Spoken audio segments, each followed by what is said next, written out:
No one expected a human to stand inside the crystal hall of Valir Prime. The hall was ancient, carved from living stone that glowed softly like frozen moonlight. Tall alien nobles stood in long lines, their bodies wrapped in flowing armor and light robes. Their eyes were sharp, cold, and full of judgment. This was not a place for humans. Humans were weak, short-lived, and loud. Humans did not belong among royal blood, and yet, a single human stood there. His name was Eli Carter. He stood quietly at the center of the hall, hands relaxed at his sides. Head slightly lowered, not in submission, but in respect. He was not young anymore. His hair carried threads of gray. His face showed years of hard work under alien suns. His clothes were plain, worn from travel, stained by dust and time. He was a farmer, a nobody, and still, every eye in the hall was on him. Alien guards surrounded him with glowing spears. One wrong move, one wrong word, and his life would end on the cold crystal floor. Eli knew this. His heart beat hard, but his face remained calm, because fear had followed him his entire life. At the far end of the hall, the throne rose like a mountain of light.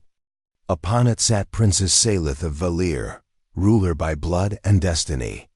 Her skin shimmered like polished silver. Her long eyes reflected centuries of wisdom far beyond her age. She had faced war councils. She had sentenced criminals. She had watched planets burn, but when she looked at the human before her, her chest felt tight. Why is he here? One elder demanded sharply. A human dares enter the royal hall. Another hissed. Salith raised her hand, and the hall fell silent. Bring him closer, she said. Eli walked forward slowly. Each step echoed loudly, as if the hall itself was watching him. When he stopped before the throne, Salith studied him carefully. His face stirred something deep inside her, something old and painful. Then she saw his hand. Eli lifted his palm slightly, not knowing why. Maybe instinct. Maybe fate. There, faded but still visible, was a symbol burned into his skin. The mark of Valir childhood vows. The mark only royal children carried. The mark that should not exist on a human. Salith's breath caught in her throat. Worlds seemed to tilt. Her fingers trembled as she stood from the throne and walked down the steps, ignoring the shocked gasps of the court. The guards shifted nervously, unsure whether to stop her. She stopped inches from Eli. Slowly. She reached out and took his hand.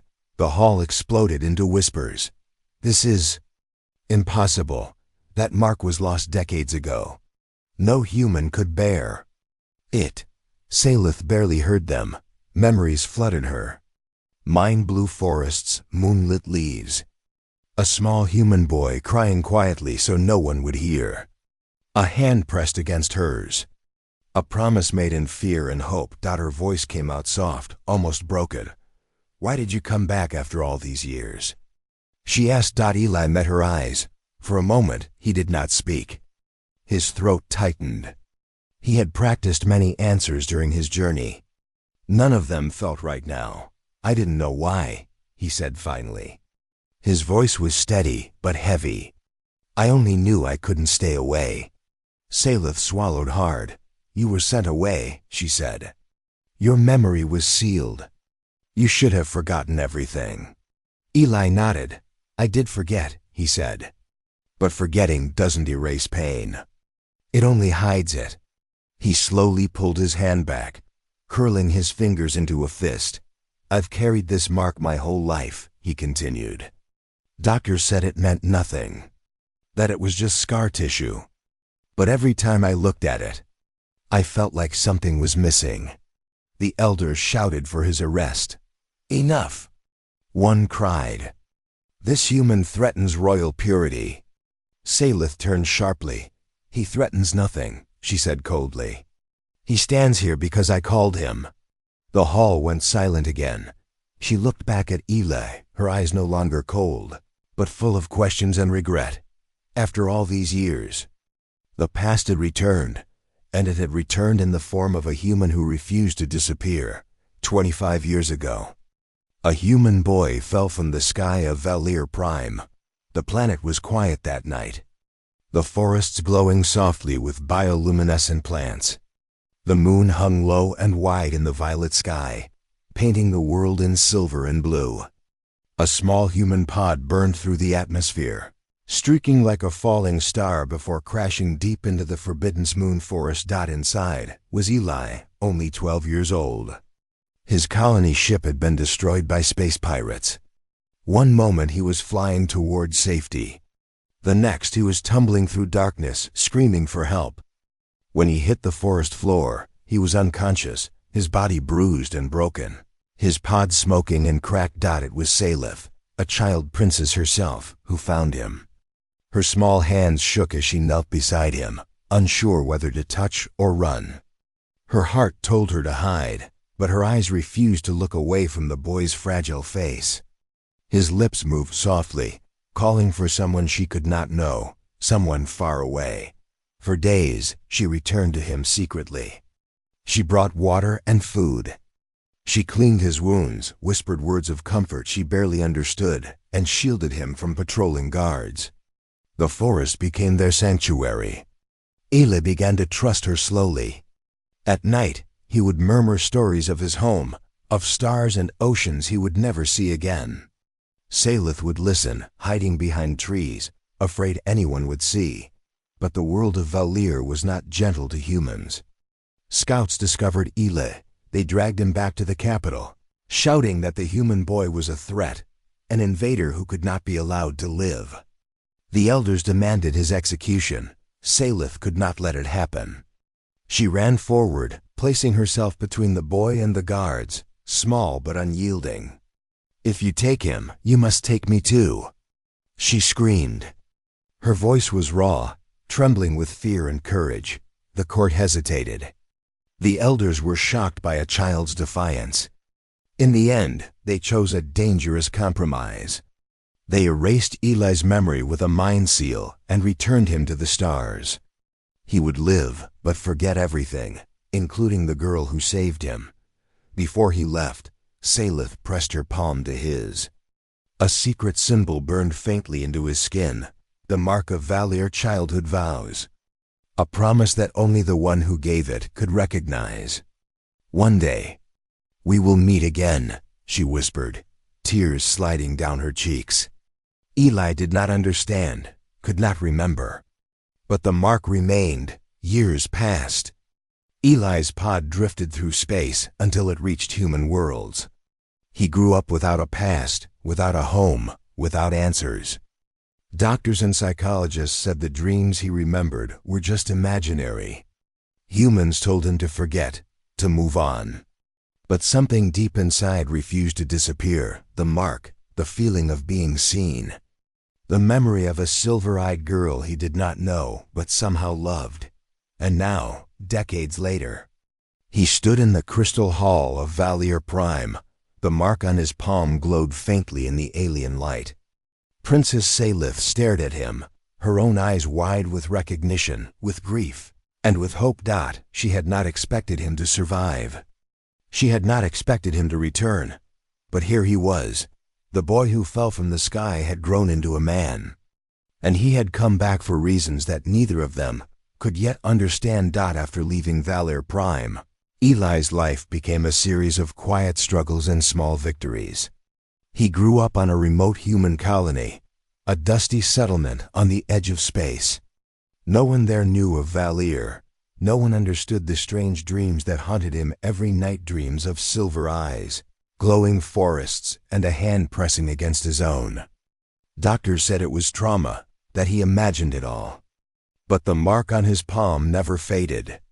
It was a reminder, a whisper of a past he could not remember, but that had shaped his very being. Eli worked hard. He became a farmer first, tending crops under harsh suns, learning to coax life from barren soil. Later, he became a builder, constructing homes and machines, moving through life quietly, always aware of the emptiness inside him. He tried to forget Valier, tried to ignore the dreams, but each time he looked at his palm, the symbol reminded him that he belonged somewhere he could not reach. Years turned into decades. Eli aged as all humans do. Lines carved into his face told stories of toil, hunger, and survival. Yet the memory of the girl who had saved him, the silver-eyed princess, stayed alive in ways he could not explain. He often wondered what she had become, whether she had forgotten him, whether she had ever thought of the human boy who once trembled in her arms. One day, a message arrived from across human space, a holographic transmission unlike any Eli had seen. It bore the emblem of Valier Prime. He hesitated, heart pounding. The message was simple: the princess seeks the one who carries the mark. Many humans laughed at it, calling it a trick or a scam. But Eli did not. Deep inside, a part of him remembered. A part of him knew this was the call he had been waiting for his entire life. He sold his land, packed his few belongings, and prepared for the long journey. Across hostile space and dangerous trade routes, he traveled for months, braving storms, pirates, and isolation. The journey was grueling, but he did not stop. Every planet, every asteroid, every dark void reminded him of the promise he did not remember, but had always carried in his heart. During the journey, Eli thought of the life he had lived. He had friends, colleagues, and neighbors who cared for him.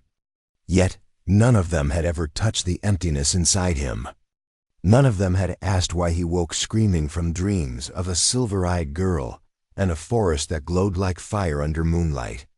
The mark on his palm had become more than a scar. It was a compass, guiding him to a destiny he could not yet name. When he finally reached Valier Prime, the planet shimmered under twin moons, a jewel in the darkness of space. Its forests glowed like living light, its mountains rose like sentinels, and the palace stood tall, carved of crystal and stone, gleaming like the dawn. Eli felt a mixture of awe and fear. The world of his childhood dreams was real, alive and waiting. Stepping into the palace, he felt the eyes of 1,000 nobles and guards upon him. Whispers of disbelief and outrage filled the hall. A human? They muttered. Impossible. Yet Eli did not falter. Every step forward was a step toward answers he did not know he wanted. Toward a reunion he had been seeking his entire life. At the end of the hall, she waited. Princess Salith, older now, her eyes reflecting centuries of responsibility, but still unmistakably the girl from his dreams. The moment their eyes met, time seemed to collapse. The years of separation, the pain, the longing, they all converged into that single heartbeat. The mark on his palm glowed faintly, as if acknowledging that the journey had ended. And in that instant, Eli understood that no matter the danger, no matter the distance, no matter the odds against a human in the royal courts of Valier Prime, he had finally returned to where he had always belonged, even if he had not known it until now. The moment Eli entered the royal court, the air changed. Alien nobles whispered behind their hands, their glowing eyes sharp with suspicion. Humans were always outsiders. A human with a Valier mark was more than an outsider, it was a threat. Their voices rose like a tide of anger and disbelief. This is impossible. One elder shouted. A human carrying the sacred mark of Valier blood? This is an insult to tradition. This one seeks to deceive us, another growled, stepping forward. He must be tested, judged, and removed. Our laws do not permit such contamination. Eli stood quietly, his hands folded calmly in front of him. He could feel the fear in the room, the tension thick like storm clouds. He had faced danger before: storms, pirates, isolation, but never like this. This was not physical danger. This was judgment, centuries of law, power, and distrust all pressing on him at once. Princess Salith rose from her throne, her presence commanding silence. Every noble turned their gaze to her, but their whispers did not stop. She walked down the steps slowly, her long robes gliding across the crystal floor. She looked at Eli, and her expression was unreadable, a mixture of fear, hope, and sorrow.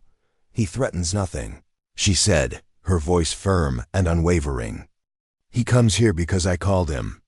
Because I knew he carried the mark. Because I knew he would survive." The elders hissed, refusing to yield. "You defy the court, princess. You place tradition below your affection for a human? Are you blind?" Salith did not respond. Instead, she turned her gaze to Eli, searching for answers she did not have. She saw the quiet strength in his stance, the calm determination in his eyes. Humans were fragile in body, short-lived, but there was something about him, a core of courage and endurance, that no Valir could ignore. The court decided to test him. Pain trials, memory scans, truth fields. Each test was designed to break the mind, to reveal deceit, to destroy the unworthy. The elders smiled cruelly, expecting him to fail. They expected a human to crumble, but Eli endured. When the truth field touched him, he did not falter. When the memory scan probed him, he did not lie.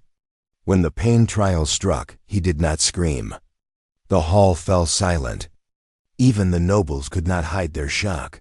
Princess Salith's hands trembled slightly as she watched.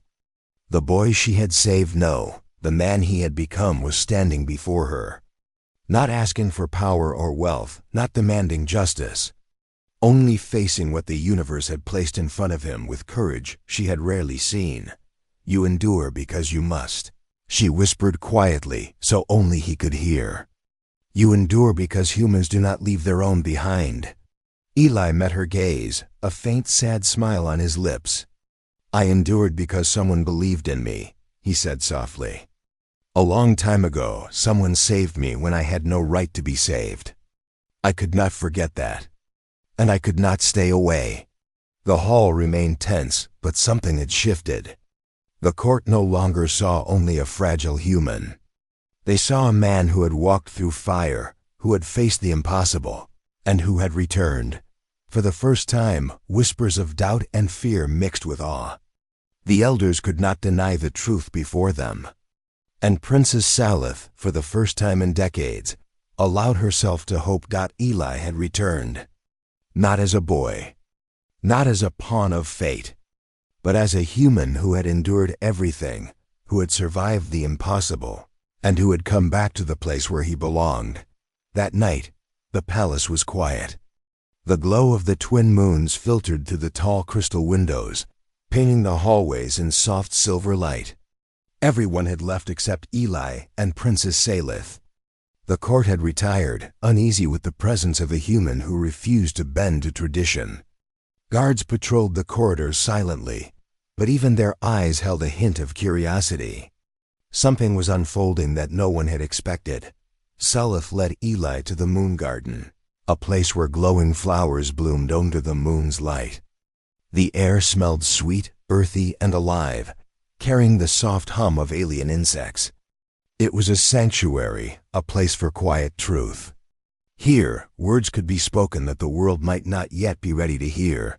She looked at him, her silver eyes reflecting the moon's. "You should have forgotten me," she whispered. "I tried, Eli. I tried to let you go. But the universe refused to release you." Eli studied her face, tracing the lines time had written there. "I tried to forget too," he said softly. "I lived a life full of work, struggle, and ordinary days, but there was always something missing, something I could not name. I think I was waiting for this moment without knowing it." Salith's hands trembled slightly as she reached out, brushing her fingers over the mark on his palm. "I did something that no one should ever do," she said, her voice breaking. "When you were sent back to the stars, your memories were sealed. The mind seal was dangerous, illegal. If it had failed, it could have. It could have killed you. And now it is breaking." Eli swallowed hard, a tight ache rising in his chest. "Then why call me back?" he asked quietly. Why summon me after all these years if my life was at risk? She looked down, her gaze falling to the glowing flowers. Because I could not say goodbye properly, she admitted.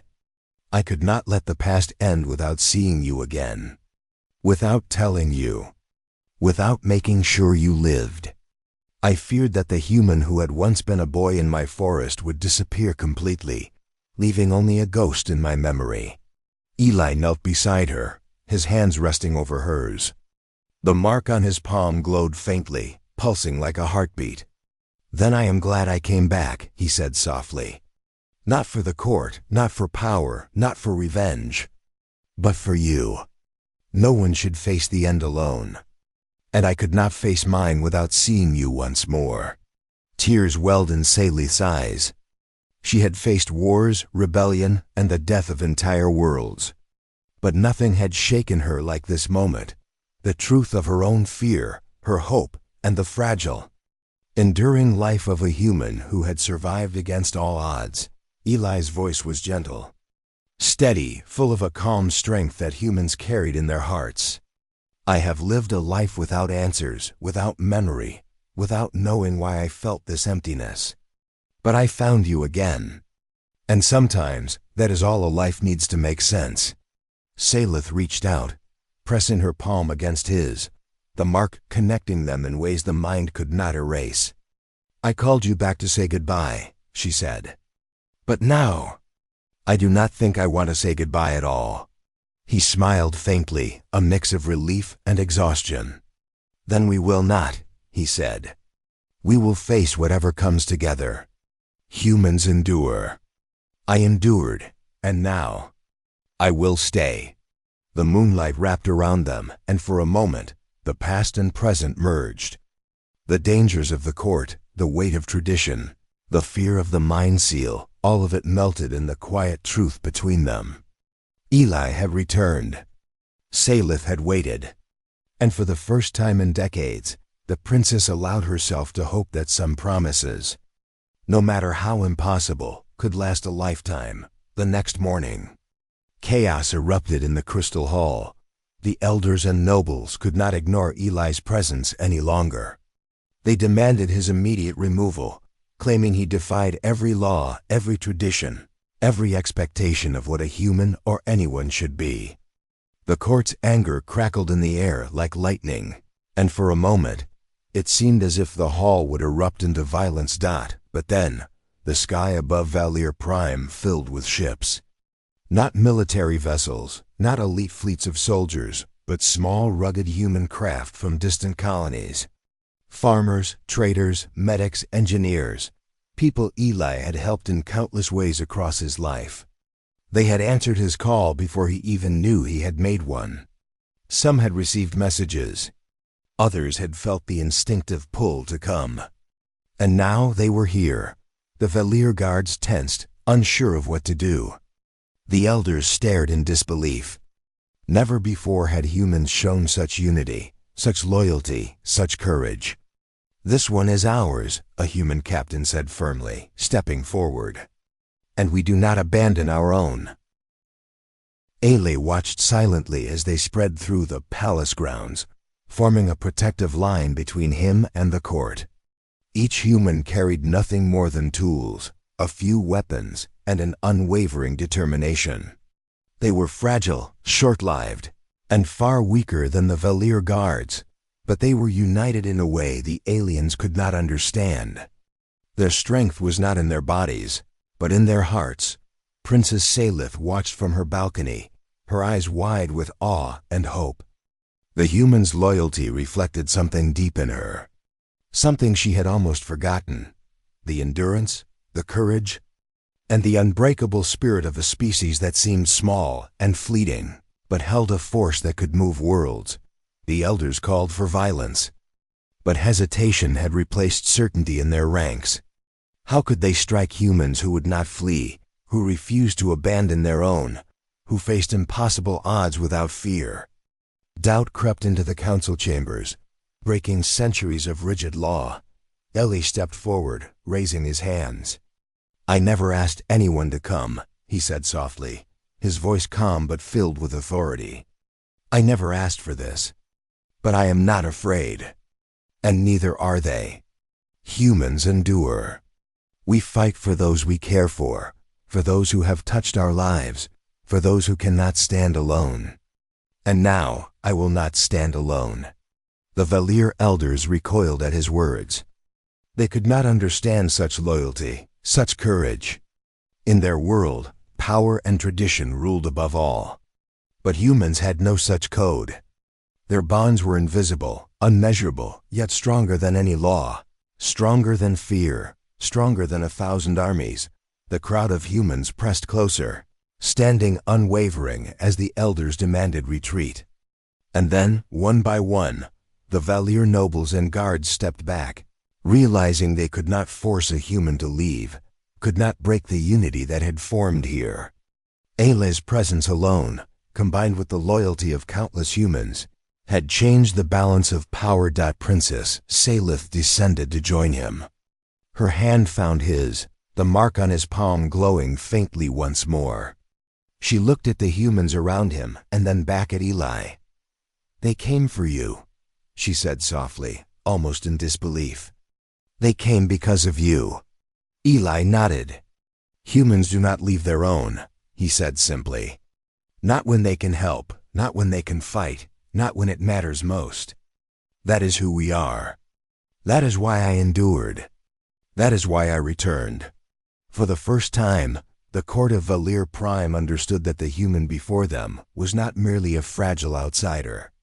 He was a force of loyalty and courage, a being who could inspire others, unite the weak, and endure everything thrown against him.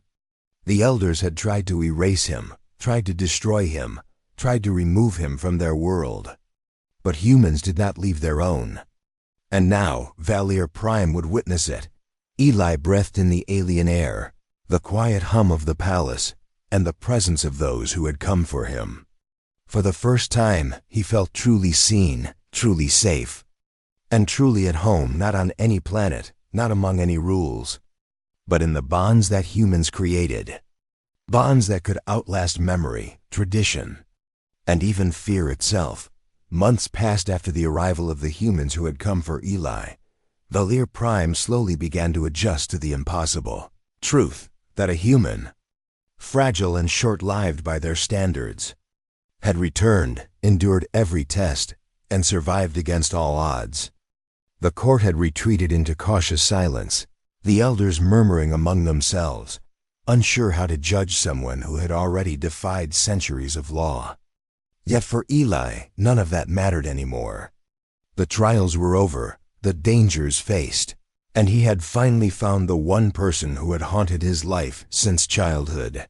Princess Saelith. They often walked together in the moon gardens, where glowing plants created a soft, eternal light. The same gardens where Salith had first hidden him as a boy. Now as a man, Eli could look at her without fear, without doubt, and feel the weight of their shared history. The mark on his palm pulsed faintly when their hands touched, a silent reminder of a promise kept, of a bond that could not be erased by time, distance, or memory. Salith's silver eyes softened when she looked at him. "You came back," she said quietly one evening, the twin moons casting gentle light across her face. "After all these years, you returned." Eli smiled, the lines of exhaustion and survival on his face blending with a quiet peace. "I came back for you," he replied simply. "Not for the court, not for the law, not for duty. I came back because you were there once. And I never forgot, even when I could not remember." She reached out and took his hand, holding it against her chest.